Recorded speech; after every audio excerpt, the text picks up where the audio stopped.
Day after Russia government led by President Vladimir Putin released over 1,212 bodies said to be dead Ukrainian soldiers, Ukrainian President Volodymyr Zelenskyy in a written and video press release on Thursday said that Ukraine has recorded over 1 million casualties of Russia soldiers, both dead and wounded inclusive.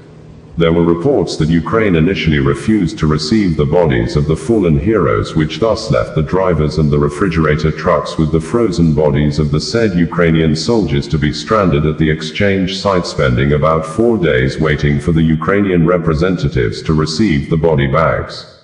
RT News Media reported that Ukraine finally accepts the fallen soldiers' bodies from Russia, quoting Russia's top peace negotiator, Vladimir Medinsky, as saying that Kiev has received 1,212 bodies so far. Russia receives 27 of its dead soldiers in return. According to Zelenskyy, today, in year 4 of Russia's full-scale war, our military has recorded over 1 million Russian casualties, killed and wounded. That's the price Putin is willing to pay for his sick geopolitical fantasies. And still, he refuses to end this war. 12 days ago, Ukraine's security service completed Spiderweb, a low-cost drone operation targeting the very aircraft Russia used to terrorize our country and to send a message of threat to NATO. These were not just similar strategic bombers, but the exact same ones Russia had used to simulate missile strikes on NATO territory. 10 years ago, such a strike would have been unimaginable. Today, we can't even imagine what kind of strikes a country might be able to carry out 10 years from now. But one principle is clear: no country can afford to stay behind in defense tech. Russia doesn't really care about the lives of 1 million of its own people. But they do care about harsh sanctions, especially on oil and finance, as well as about political isolation, when Moscow is not invited to international forums. If Russian oil sells for no more than $30 a barrel, suddenly Moscow will start sounding peaceful.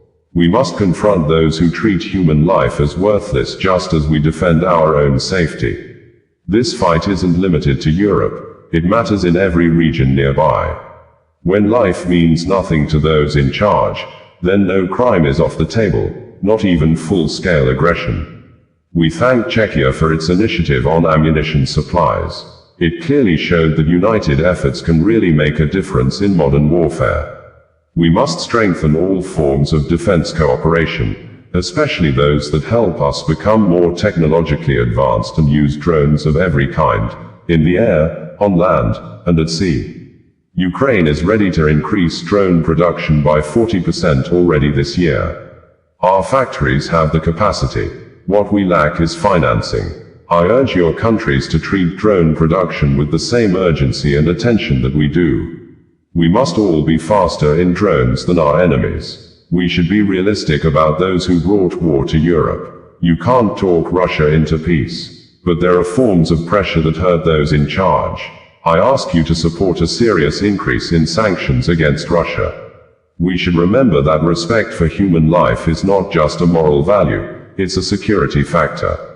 Our joint policy must support those who value life, and restrict those who show contempt for it.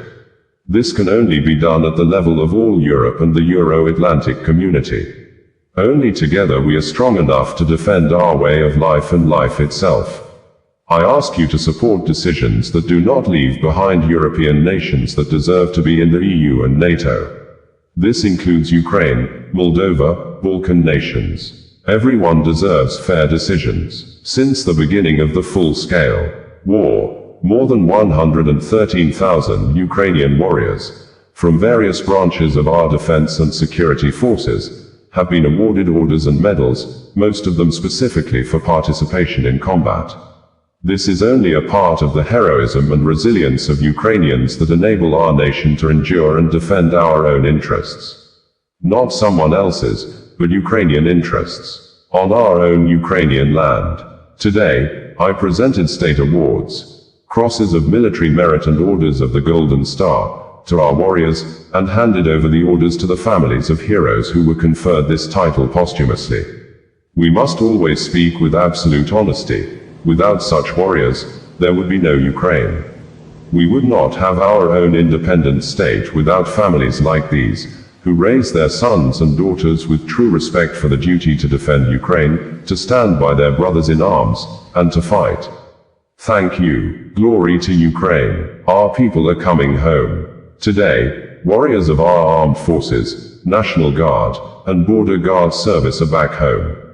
They all require medical treatment, and they will certainly receive the care they need. This is already the second stage of bringing back severely wounded and seriously ill warriors. We continue working to bring everyone home from Russian captivity. We thank everyone who helps make these exchanges possible, so that each and every one of them can be home, in Ukraine.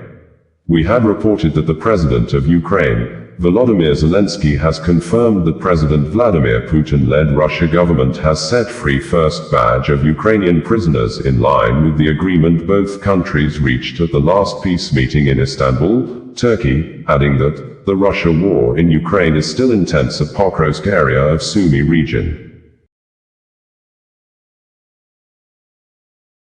Osasua Radio, bringing you the news in a more digital way.